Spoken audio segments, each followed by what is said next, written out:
해법을 찾는 토론 이슈엔 직설 시작하겠습니다.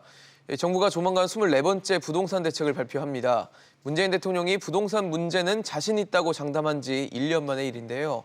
이 치솟는 전셋값에 들썩이는 매매가, 과연 주거 안정은 언제쯤 오게 될지 전문가들과 함께 진단해보는 시간 갖도록 하겠습니다.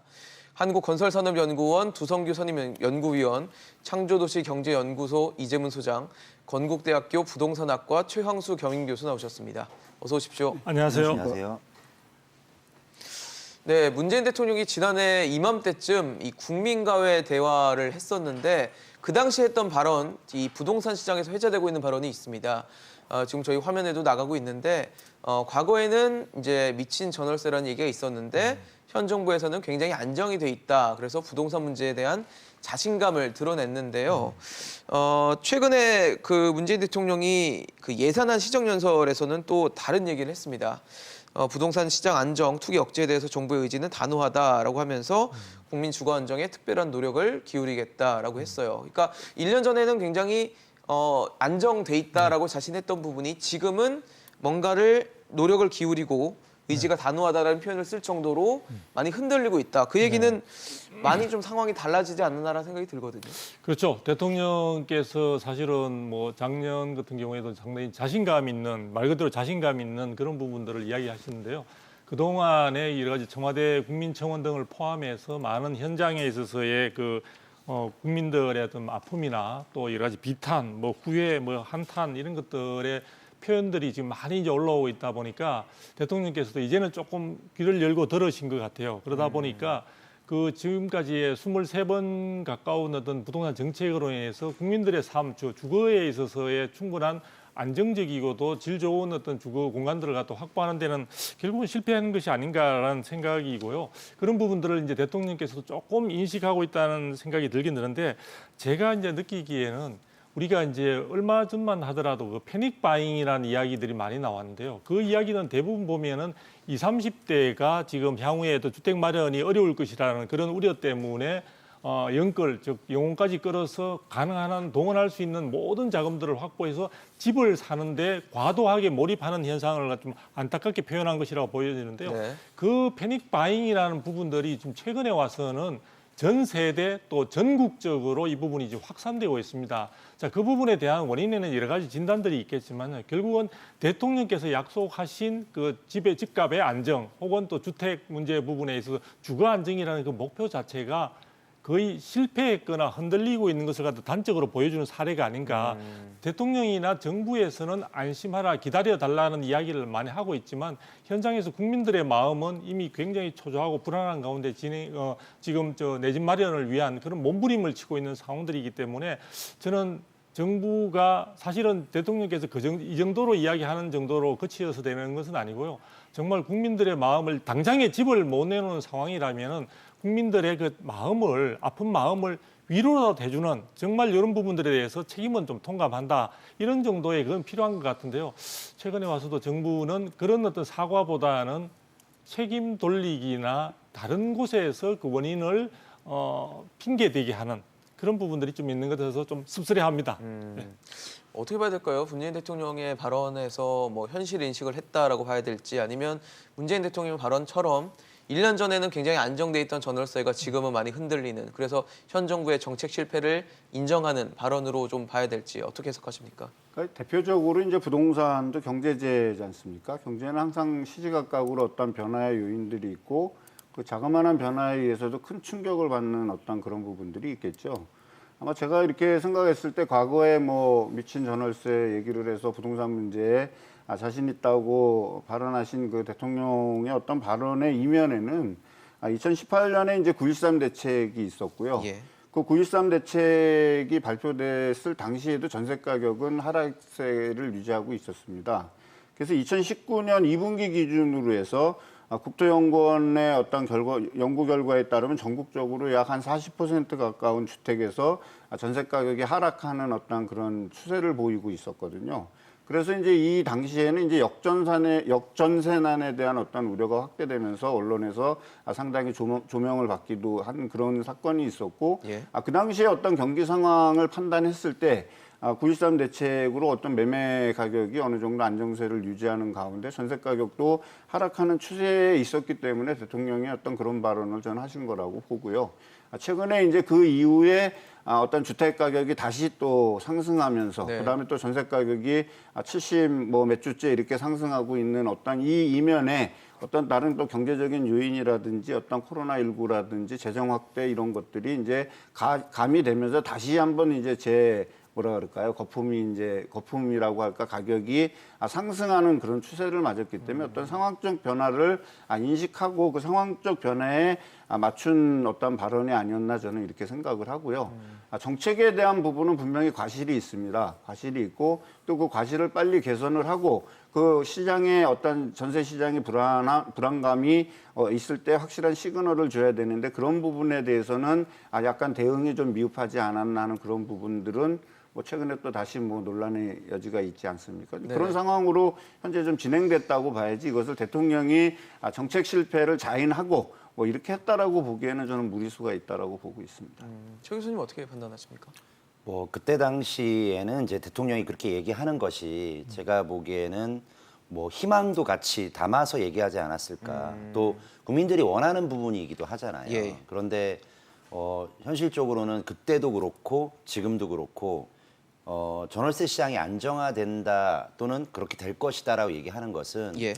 우리나라도 이제 글로벌 경제에 노출이 되어 있는 상황에서 전 세계적인 어떤 저금리라든가 이런 부분까지 좀 감안을 한다면 현실적으로는 그때도 그렇고 지금도 그렇고 향후에도 그것이 썩 쉽지는 않아 보이는 그러한 상황입니다. 이것은 정책의 입안자라든가 이것을 리딩하는 리더의 어떤 희망 또는 어떤 그런 의도와는 달리 그렇게 가고 있는 씁쓸한 현실이 있습니다. 네. 물론 이제 이것들을 해결해야 되는 어떤 정부 당국이라든가 정책 당국의 노력이라든가 이런 것들은 계속 이어져 나가겠지만 예.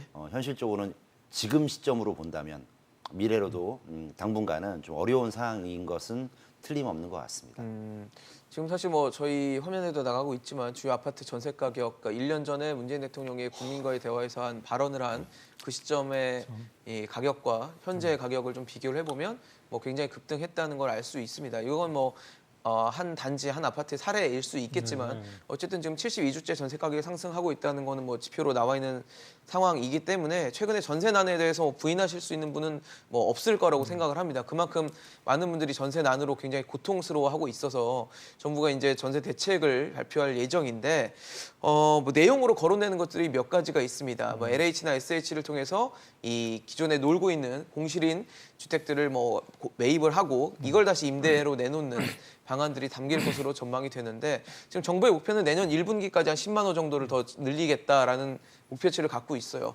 목사님 보시기에는 정부의 목표치 10만 호라는 숫자가 과연 현실 가능한 숫자라고 보시는지 이것부터 좀 궁금하거든요. 글쎄요, 지금 이제 정부가 국민들의 마음을 정말 안심시키기 위한 것으로는 지금 숫자를 제시하는 것밖에 없는 것 같습니다. 뭐 최근에 전체적인 수도권의 공급 물량을 127만 호를 공급하겠다라는 어떤 언급을 하고 있는 그 연장선상에서 볼 수 있는데요. 지금 정부가 원래 LH하고 이제 이런 쪽에서 지금 임대와 관련된 물량 부분이 당초 목표가 3,300세대 정도 되는 것으로 알고 있는데 그 부분이 현재에도 지금 달성 부분이 제대로 지금 충분히 되지 못하지만 아마 80%선 지금 벌써 11월 달 지금 중선을 넘어서고 있거든요. 예. 자, 그런 상황에서 이 부분에 대한 물량을 10만 호라는 천 단위가 아닌 어떤 10만 단위까지 이제 올라간다는 것은 예.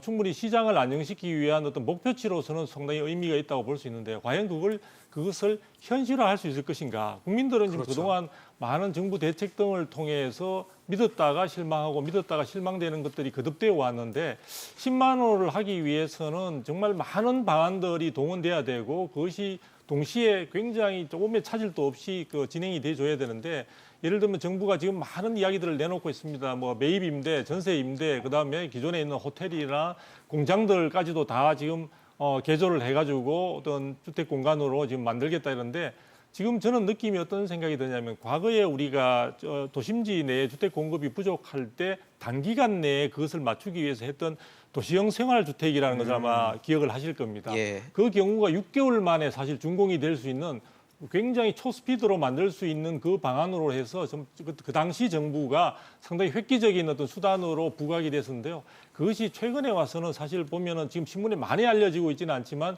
여러 가지 부실 문제라든지 굉장히 빠르게 그 하다 보니까 그다음에 주거 공간 자체가 주거로서의 어떤 그 안전하게 그다음에 편안하게 할 수 있는 여러 가지 여건들이 많이 부족한 그런 부분에서 오히려 어떤 전체적인 어떤 주택 시장에 있어서 시장을 왜곡시키는 요인으로 작용했다는 평가들도 많이 있는 것 예. 같습니다. 그래서 저는 이 임대 부분에 대한 전세 시장을 안정시키기 위한 LH나 SH 등에서 많은 물량을 목표치로 하는 것 자체는 그거에 있어서 저는 뭐 반대하지 않습니다만 네네. 그 부분이 지금 가뜩이나 정부의 정책에 대해서 실망을 하고 있는 국민들에게 또 다른 어떤 실망감을 안겨주는 계기가 되지 않을까. 그리고 그 부분을 언제까지 가능한 것인지 지금 당장에 내 집이 필요하고 전세를 갖다가 찾아야 되는 분들한테는 공허한 앞으로 이런 쪽으로 해서 물량을 내놓겠다라는 이야기만으로는 사실은 자칫 그분들한테는 공연불이 될 수 있다는 측면에서 제가 볼 때 조금 가능성에서 수치가 제가 현실성은 좀 느끼기 힘든 그런 수치 목표치가 아닌가라는 생각이 듭니다. 사실 숫자 10만이라는 숫자도 좀 중요하겠지만 내용도 또 굉장히 중요할 것 같아요. 내일 이제 발표가 돼봐야 알겠지만 지금 뭐 거론되는 내용이 오피스텔이나 상가주택을 전월세로 내놓는 방안이거나 아니면 호텔방을 아예 주거용으로 바꿔서 내놓는다라고 하는데 이 방식에 대해서는 어떻게 좀 판단하십니까? 그러니까 제가 생각했을 때는 뭐 아무리 바빠도 바늘허리에 실을 못 매지 않습니까? 결국에 우리가 주택으로 어떤 주거의 안정성과 주거 복지를 실현하기 위해서는 주택은 어느 정도의 어떠한 생활 보장이 된다든지 어떠한 이런 뭐 방음이라든지 모든 면에서 이제 이렇게 어느 정도가 확보가 돼야 되는데 과연 그런 것이 지금 말씀하신 오피스나 상가나 이제 이런 것들을 개조해서 네네. 얼만큼 이제 보장이 될 수 있을까? 그리고 여기에 들어가는 추가적인 비용이 어느 정도 들지에 대한 어떠한 감안을 했을까가 이제 좀 제가 좀 제일 염려스러운 예. 부분입니다. 그리고 지금 이제 우리는 너무 이 주택의 숫자에만 이제 몰입을 해서 10만 호를 짓게 되는데 그 10만 호가 과거 지금 도 박사님 말씀하신 대로 도시형 생활주택이라든지 사실 뭐 주거 여건이 많이 떨어지지 않습니까? 뭐 집도 결국에 뭐 1인 가구나 2인 가구들이 꼭 원룸에만 살아야 된다는 보장도 없고 1.5룸 이상에서 살아야 된다 그러면 주거의 질도 상당히 높여야 되는 어떤 그런 부분들까지 감안해서 10만 호 정도가 공급이 된다라면 정부 예상대로 그렇게 된다 그러면 상당히 주거 특히 전월세 시장은 상당히 안정세로 돌아설 거라고 저는 보고 있습니다.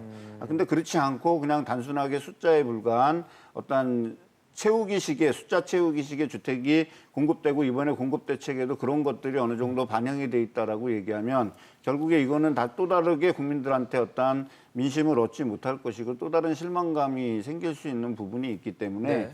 그런 부분이 충분히 해서 이번에는 주거의 질과 주택의 질을 좀 높여야 된다라는 숙제가 있습니다. LH공사라든지 SH공사에서 매입형이라든지 이런 식으로 임대주택을 공급하겠다라는 어떤 방침에는 저는 기본적으로 찬성을 합니다. 찬성을 하지만 이제 이런 부분에 대한 어떠한 매입자금이라든지 이런 부분에 대해서 투명성이 담보돼야 되고 그것이 현실성이 있을 때 국민들한테 설득력이 생기는 거 아니겠습니까? 이번 대책에서 만약에 발표를 해서 10만 호에 대한 숫자를 발표하신다라면 그런 부분들이 좀 더 디테일하게 설명이 들어간 그런 식으로 좀 공급 계획이 나온다라면 시장은 조금 안정세로 돌아서지 않을까 그렇게 생각합니다.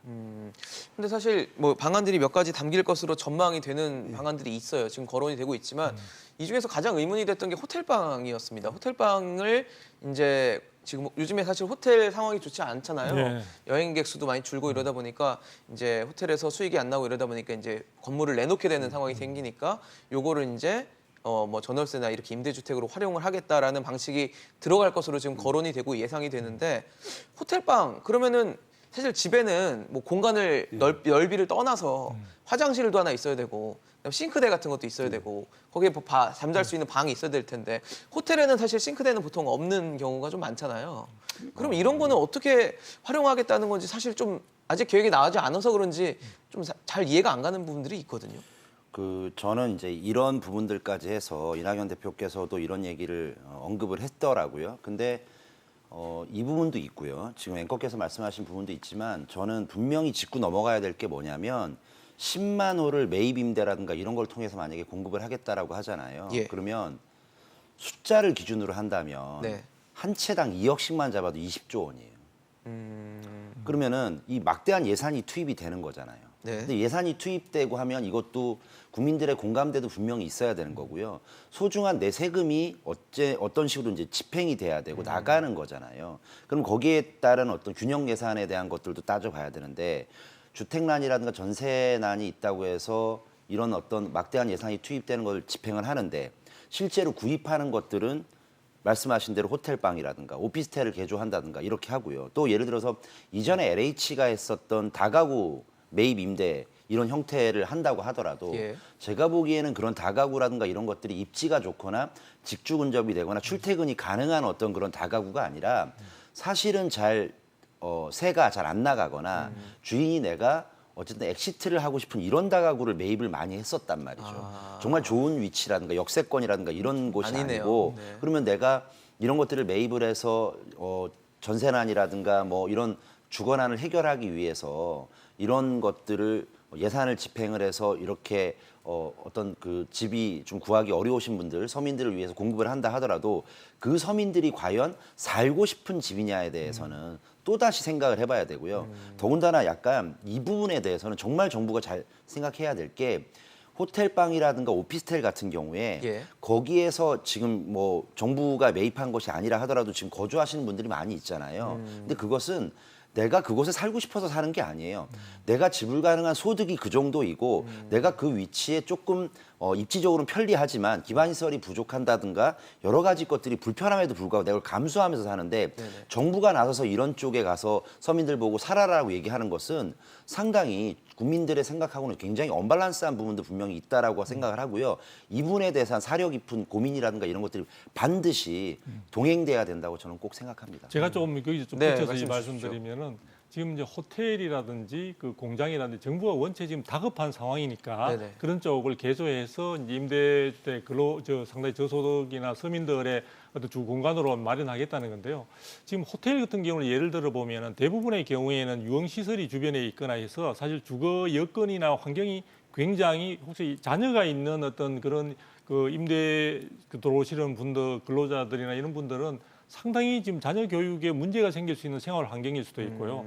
또 공장 같은 경우에는 여러 가지 주변에 비슷한 어떤 그런 시설물들이 같이 있을 가능성도 있기 때문에 네네. 상당히 또 안전이나 이런 부분에 있어서도 굉장히 우려될 만한 여러 가지 여건들이 있을 수 있습니다. 정부가 지금 아까 우리 최 교수님 말씀대로 물량 맞추기에 그리고 국민들에게 뭔가 이렇게 설득력 있는 것을 다가가기 위해서는 상당히 숫자 맞추기에 굉장히 이제 집중하다 보니까 그런 부분들, 질적인 부분이나 환경 부분에 있어서는 전혀 고려가 되고 있지 않은 측면들이 있는 것 같아서 사실은 정부의 말대로 이 10만 가구가 공급이 되었을 때 이게 정말 주거하기에 적합한 공간이고 그런 지역이냐 부분에 대해서도 논란의 여지가 많을 수 네. 있고요.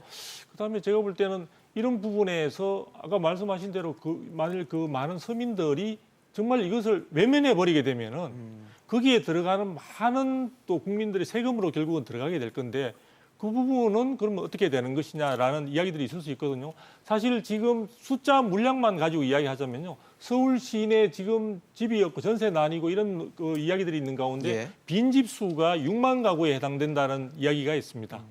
굉장히 거의 뭐 폐허에 가까운 그런 것도 있겠지만 그런 정도로 숫자에 연연하게 되면요 굉장히 현실과 동떨어지고 서민들의 정말 죽어라는 거기에 모든 것이 집중되어 있는 그 부분들을 완전히 사람들을 갖다 내던지는 그런 상황으로 될 수 있기 때문에 제가 볼 때에는 급하게 대책을 내놓는 것이 중요한 것이 아니라 정말 다가가고 서민들의 마음을 어루만질 수 있는 구체적인 현실적인 대안 마련이 보다 시급한 상황이 아닌가 이렇게 보여집니다. 그러니까 이제 호텔에서 한마디만 더 말씀드리면 예. 이제 우리가 거주하기 위해서는 어떤 음식을 해 먹거나 뭐 하는 어떤 주방 시설이 있어야 되는데 사실 은 호텔은 그런 것이 없지 않습니까? 그렇죠. 뭐큰 공간은 있겠죠. 없기 때문에 이제 스위트룸이라든지 이런 데만. 거기에 자녀가 있는 가구나 이런 가구들이 살기보다는 아마도 1인 가구가 이제 살기에는 거주 요건을 좀 이렇게 충족시킬 수 있지 않겠냐라고 아마 그렇게 생각을 한 것 같거든요. 제가 추정컨대.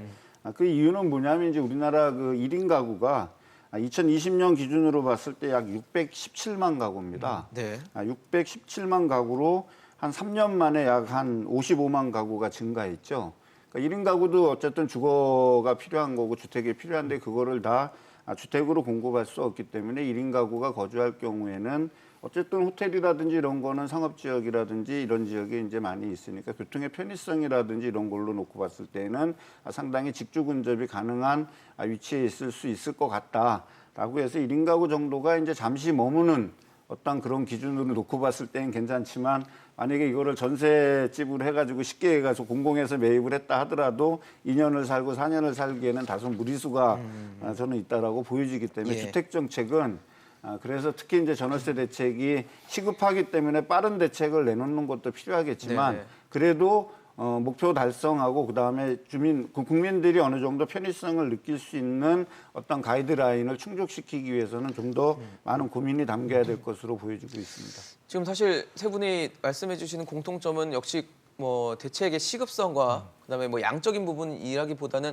역시 국민의 눈높이에 맞는 대책이 나와야 된다는 지금 뭐 의견을 주시는 것 같은데 또 지금 이번 대책에 많이 담길 것으로 예상되는 것 중에 하나가 이 공공 임대주택을 확대하는 방안들이 담길 것으로 그렇죠. 예상이 되는데 참 안타깝게도 우리나라 지금 현재 상황에서는 임대주택에 대한 시선이 그렇게 좋지만은 않은 게 사실인 것 같습니다. 좀 뭐 폄하하는 발언들도 있고요. 그러면 안 되는데 지금 현재는 그렇게 돼 있는 분위기들이 있기 때문에 나중에 공공 임대들을 만약에 제공을 했을 때 여기서 오는 또 실수요자들이 원하는 어떤 현실과 이상의 괴리 이런 문제들을 어떻게 해결할지도 좀 숙제가 되지 않을까라는 생각이 들거든요. 그 지적하신 그런 그 차별적인 시선 같은 것들 분명히 있습니다. 이게 되게 안타까운 거고요. 그러니까요. 또 이런 공공임대라든가 이런 부분들을 많이 이제 지은 싱가포르라든가 이런 곳은 그런 차별적인 시선들이 또 어느 정도는 이제 주류가 되다 보니까, 그러니까 차별적인 시선이 주류가 아니라 이제 그 공공임대주택이 주류가 그게 되다 이제 보니까, 메인이 되니까. 뭐 나름대로는 그렇게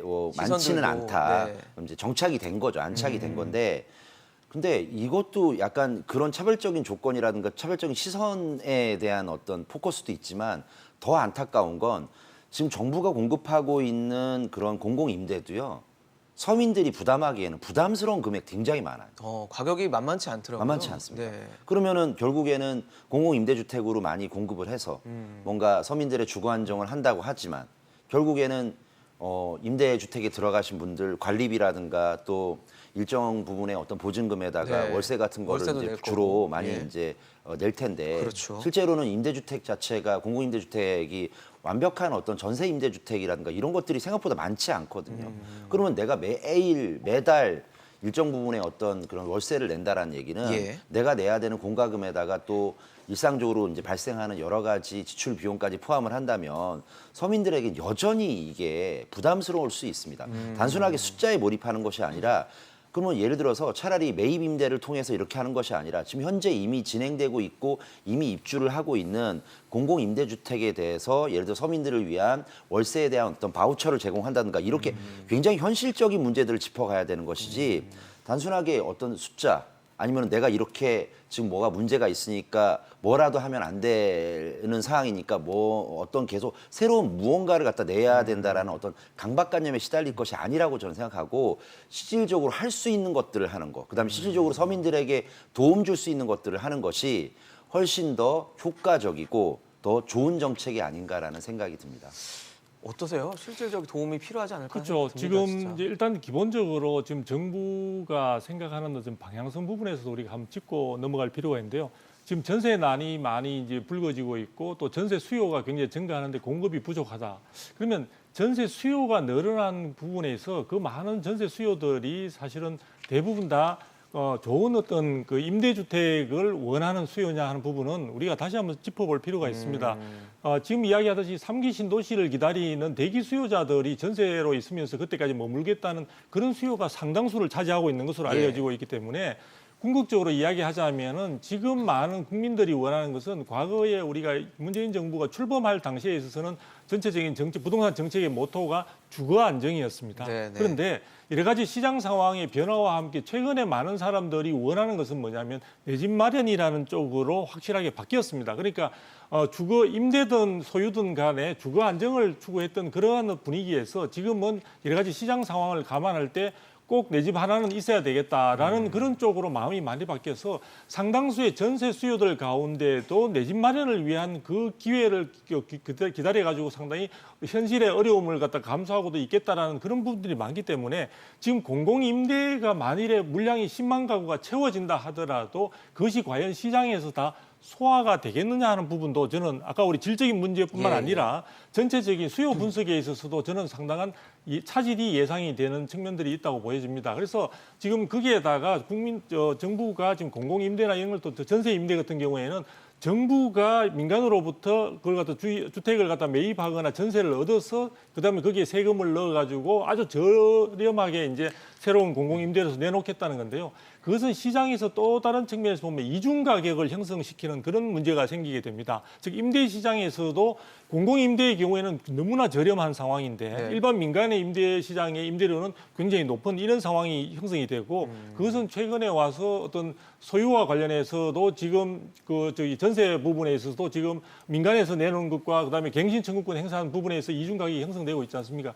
즉 시장에 있어서 정부가 공공임대를 통해서 서민들의 주거 공간들을 많이 만들어내겠다 하는 그 측면은 제가 다른 것을 평가절하 하지 않는데 문제는 그 자체가 시장에서 원하는 방향과 맞는지의 문제와 전체적으로 시장에 있어서 임대료 부분과 관련해서도 굉장히 이중적인 시장이 형성되면서 차후에 그러면 정부가 이러면 민간에서는 공공보다 너무 많이 과다한 이익을 추구하니까 이 부분을 통합시켜야 되겠다. 자칫하면은 표준 임대료를 다시 부활시킬 가능성에 대해서도 저는 너무 이제 앞질러 가는 건지 모르겠지만 걱정스러운 마음이 없지 않습니다. 우려를 많이 담아 주셨어요. 제가 생각했을 땐 그 공공임대주택 공급은 지속돼야죠. 지속돼야 되고 그것은 이제 우리가 헌법상 보장하는 사회적 약자의 어떠한 주거복지, 그다음에 이제 이런 부분들을 실천하는 하나의 방법이고 이 사회가 경제적인 능력자만 있는 것이 아니라 경제적 무능력자들의 어떤 주거 보호는 상당히 중요한 사회적 아젠다라고 저는 생각합니다.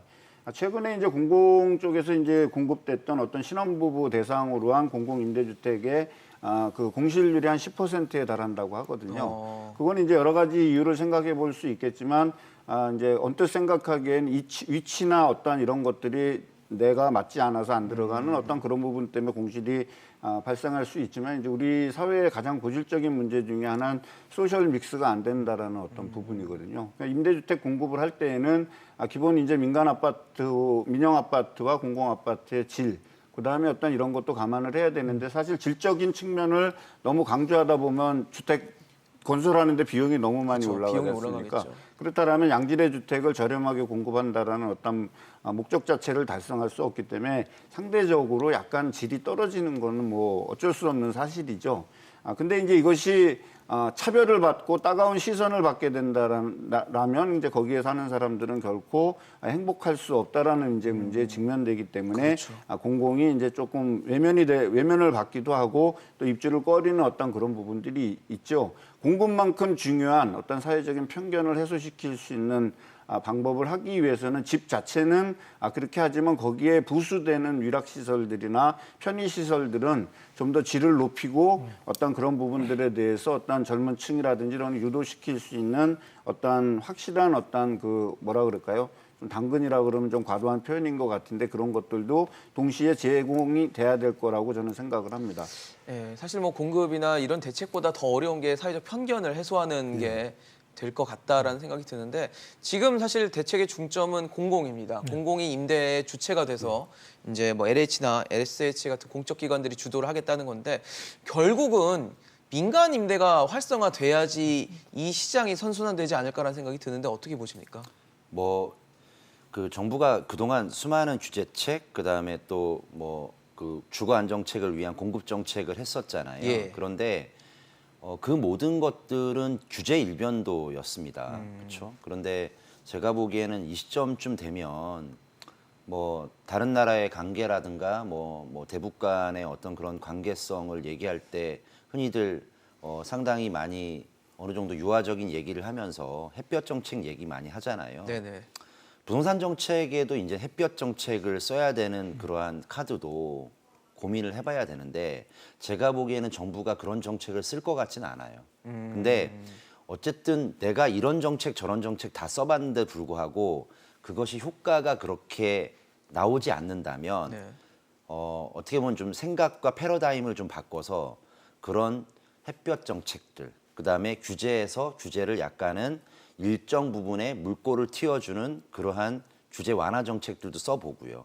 공급에 대해서도 지금 말씀하신 거와 마찬가지로 예. 공공이 주도한 정책들은 언제나 시장을 갖다가 역행을 하거나 시장과는 함께 가지 않는 정책도 있을 수 있으니 일부만이라도, 모두가 아니라 일부만이라도 그런 민간에 대한 공급에 대한 그런 규제를 갖다가 좀 풀어서 좀 완화하는 이런 것들도 써볼 만하지 않습니까? 축구 경기를 하는데 예를 들어서 똑같은 선수들을 데리고 만약에 성적이 나오지 않으면 예. 하다못해 감독이라도 바꾸고요. 어떤 경우엔 선수라도 교체를 해서 분위기 전환은 또 할 수도 있는 거잖아요. 그렇죠. 근데 한 번도 그런 것들을 하지 않는 상태에서 똑같은 정책을 계속 비슷한 것들을 더하기만 한다고 해서 소위 말하는 분위기가 반전되거나 시장 상황이 바뀔 거라는 그런 생각들은 이제는 조금 달리 좀 해봐야 되는 거 아닌가라는 생각이 듭니다. 근데 지금 최 교수님 말씀 듣고 생각했던 게 현 정부 들어서 사실 초반에는 임대사업자를 장려하기 위해서 정책들을 많이 펴다가 이제 완전히 180도 돌아선 상황이거든요. 다시 돌아설 거에 대한 좀 의문이 있습니다. 의문이 있죠. 그러니까 지금 사실은 뭐 조금 이런 표현이 적절한지 모르겠습니다만 공공임대와 관련해서도 정책적인 부분에서 갈팡질팡하고 있는 것이 아닌가 이런 생각이 듭니다. 실제 지금 2017년도에 주거복지 로드맵을 11월 달에 내놓으면서요.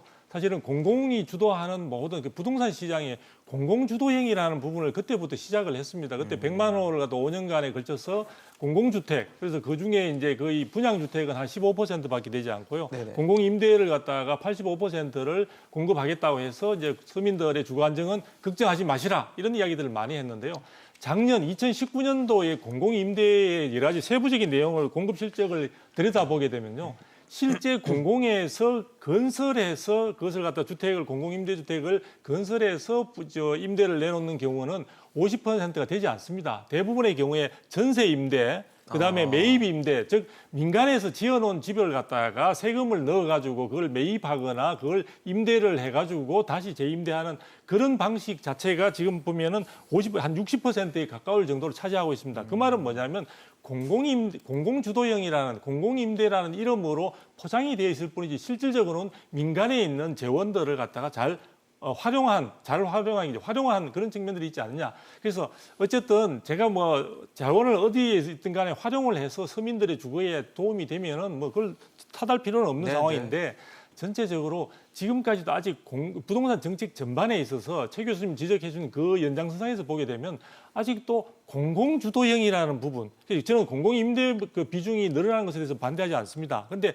전체적인 이 부동산 정책이나 기조, 그다음에 임대 정책에까지 공공주도형이라는 항상 단어를 갖다 붙여가 하는 게 과연 우리나라의 여러 가지 경제 현실이나 구조적인 측면들을 감안할 때 이게 바람직한 방향이냐, 그런 측면에서 볼 때는 저는 이 시점에서 이제 사실 1년 조금 넘게 남은 상황에서 새로운 아까 변화구 혹은 뭐 새로운 어떤 그 방법론을 갖다가 다시 한번 좀 모색할 필요가 있지 않는가. 그리고 아까 선수 교체까지도 이야기를 하셨는데 선수 교체의 필요성이 있어 보이는데 뭐 11월 달에 예정되어 있는 소폭의 개각에서는 지금 주전으로 뛰고 계시는 분이 여전히 다시 주전으로 남아 있을 수 있다는 이야기들이 나오고 있어서 저는 아마 많은 저를 포함한 지금 시중에 있는 많은 사람들이 앞으로 나올 24번째, 25번째 이어지는 부동산 정책에 대해서도 큰 기대는 갖지 않을 것으로 저는 생각합니다. 사실 공공이 주도하는 건 좋은데 민간에 대해서 좀 의지하는 것도 필요하지 않을까 제가 이제 민간과 공공은 균형성을 맞춰야지 서로 배척 관계는 아니거든요. 결국에 뭐냐면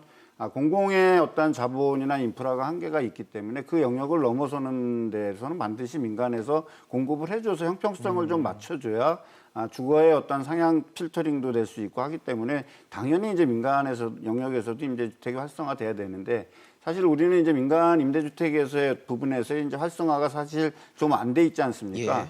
과거 정부에서 뉴스테이라는 어떤 해서 중형 임대, 중산층을 위한 어떤 임대주택에 대한 어떤 슬로건들은 괜찮지만 지나고 보니 건설사에게 너무 과도한 혜택을 줬다라고 해서 이제 민간 임대주택이라는 용어로 전체가 바뀌게 됐죠. 저는 이제 이 시점에서 이제 좀 공공과 민간이 역할 분담을 좀 확실히 했으면 좋겠습니다. 2017년 문재인 정부에서 발표한 정책 중에 이제 매입 임대주택 정책, 매입 임대 사업자를 장려하기 위해서 이제 매입 임대를 했더니 어떤 다주택자가 양산이 되고 어떤 이런 부작용이 있었기 때문에 매입 임대 주택 정책은 사실 폐기했지 않습니까? 네.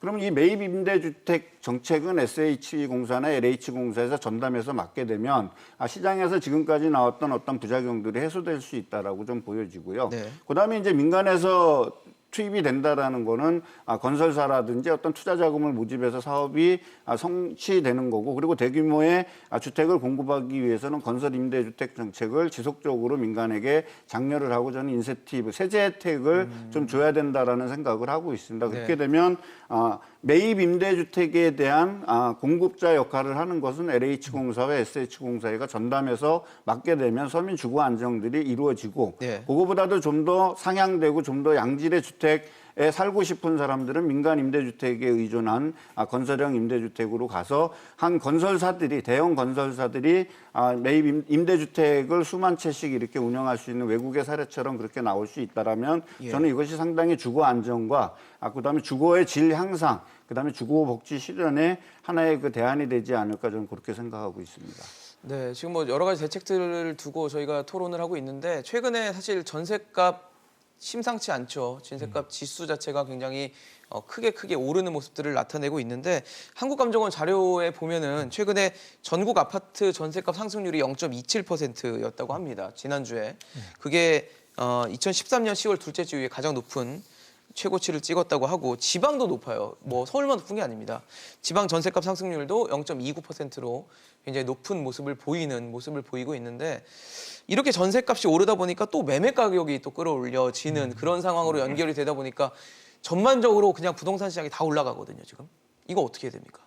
원래 이제 그 전세가 상승에서 이 모든 것들이 기인했다라고 얘기를 한다면 그 전세가 상승이 왜 되는가도 한번 뭐 따져봐야 그렇죠. 되긴 하겠지만 기본적으로 전세가 상승은 어쩔 수 없는 측면들이 있습니다. 왜 그러냐면 일단은 세계적인 유동성으로 인해서 일단 기본적으로 금리가 낮거든요. 금리가 낮아지면 자본환원율, 투자에 대한 수익률이 떨어지면 당연히 전세를 받는 사람이 다른 정책, 즉 월세라든가 이런 것들을 할 가능성이 많아서 전세 시장에서의 어떤 공급 자체가 기존 공급에서도 좀 이탈을 하게 됩니다. 그러면 전세가가 뛰는 건 맞는데 전세가가 오른다고 해서 무조건 매매가를 밀어올린다라고 이제 얘기할 수 있는 건 아닙니다. 그렇죠. 근데 예를 들어서 전세가가 오르니까 매매가하고 갭이 줄어들거든요. 네네. 근데 만약에 내가 그랬다가 섣불리 매매 시장으로 나섰다가 내가 산 가격보다 떨어진다라는 이런 생각이 걱정을 들면 할수 사진 있죠. 않을 거거든요. 그런데 지금 정부의 어떤 그러니까 주택 정책이라든가 이런 것들이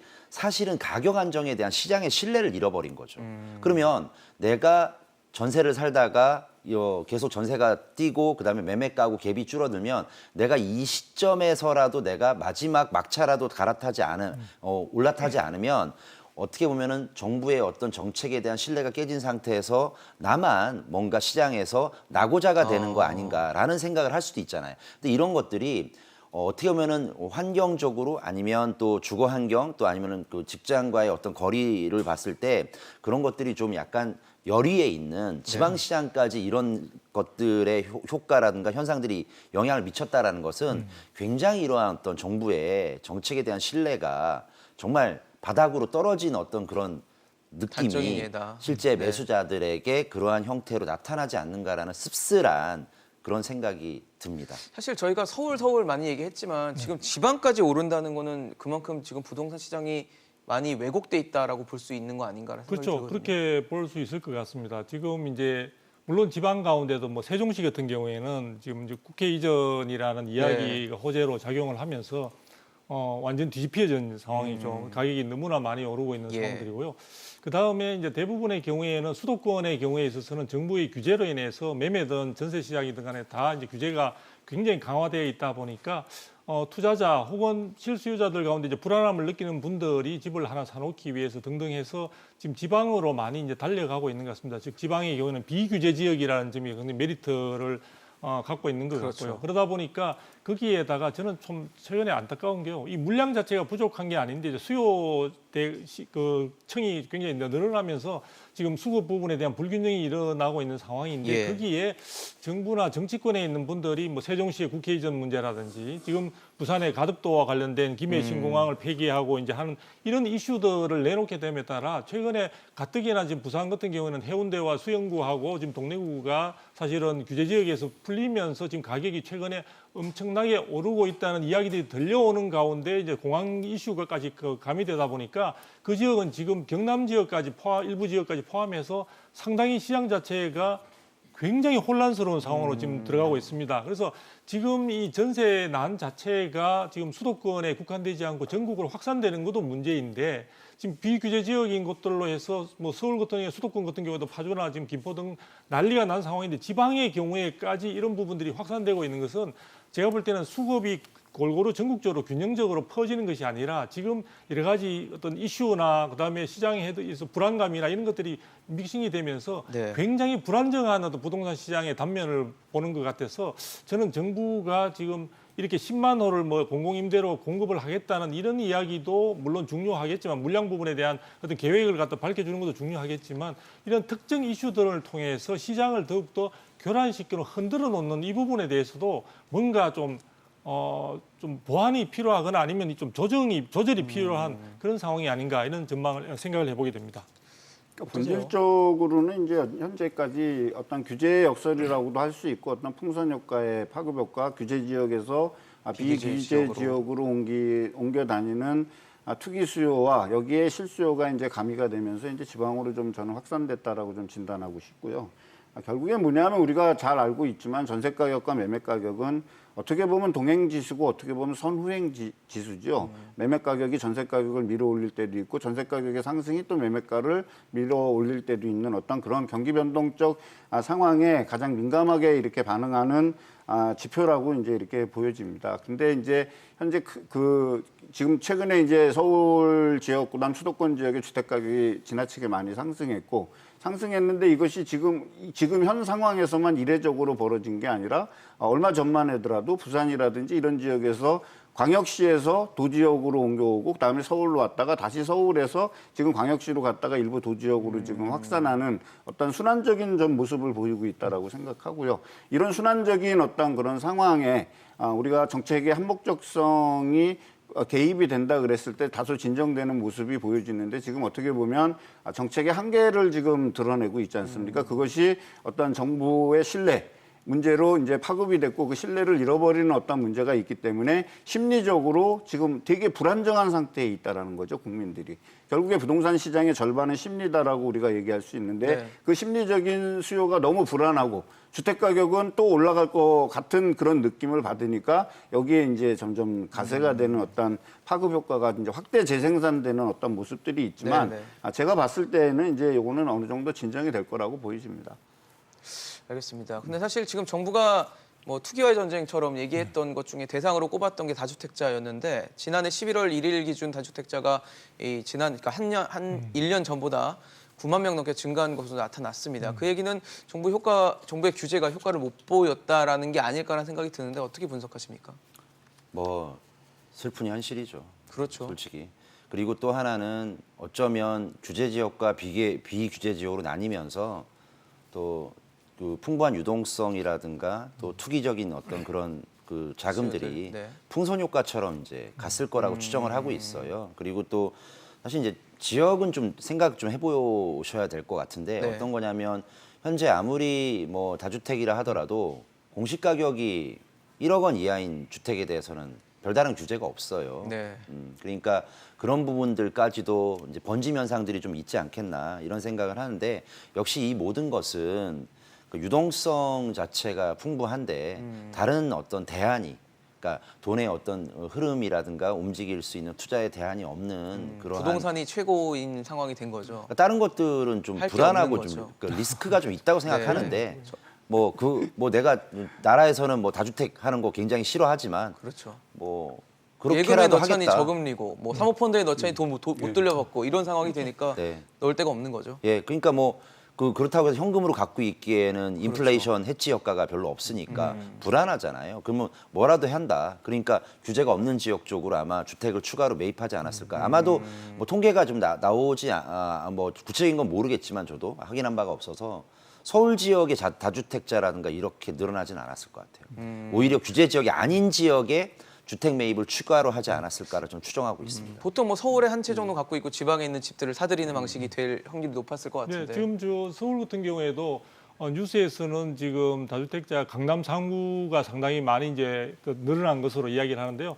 송파구를 제외하면 오히려 많이 줄었습니다. 그래서 전체적으로 지금 서울의 경우에서도 강북 쪽이라든지 다만 지방 같은 경우에서도 많이 이제 지금 감소하는 부분들이 있기 때문에 저 다주택자가 늘어난 걸 가지고 사실 지금 정부의 어떤 정책의 성공 여부를 단정하기는 좀 어려운 것 같고요. 그렇죠. 어쨌든 이런 규제 속에서도 다주택자가 늘어났다는 건 아까 최 교수님 잘 이야기해 준 대로 시장 구조적인 여러 가지 문제와 그다음에 그렇게 주택을 추가적으로 매입하는 동기가 여러 측면에서 지금 발생하고 있기 때문에 그런 측면의 한 연장선상에서 볼 수 있는 것 같고요. 지금은 다주택자가 늘어났다 안 났다 이 부분을 그런 쪽에서 접근하기보다는 이것이 저는 현재 그 전세 시장에 있어서 공급 부족에 굉장히 시달리고 있는 국민들에게 민간 임대 시장의 어떤 가능성을 보여주는 하나의 단적인 사례 요즘 정도로 이해하는 게 좀 바람직할 것 같습니다. 알겠습니다. 정부가 지금 조만간 전세 대책을 포함한 부동산 대책을 발표할 것으로 예상이 됩니다. 이번에는 제발 이 국민의 눈높이에 맞는 대책이 나오기를 바라보겠습니다. 대책 발표되면 또 토론하는 시간 갖도록 하겠습니다. 오늘 두성규 선임연구위원, 이재문 소장, 최양수 교수와 함께했습니다. 고맙습니다. 감사합니다.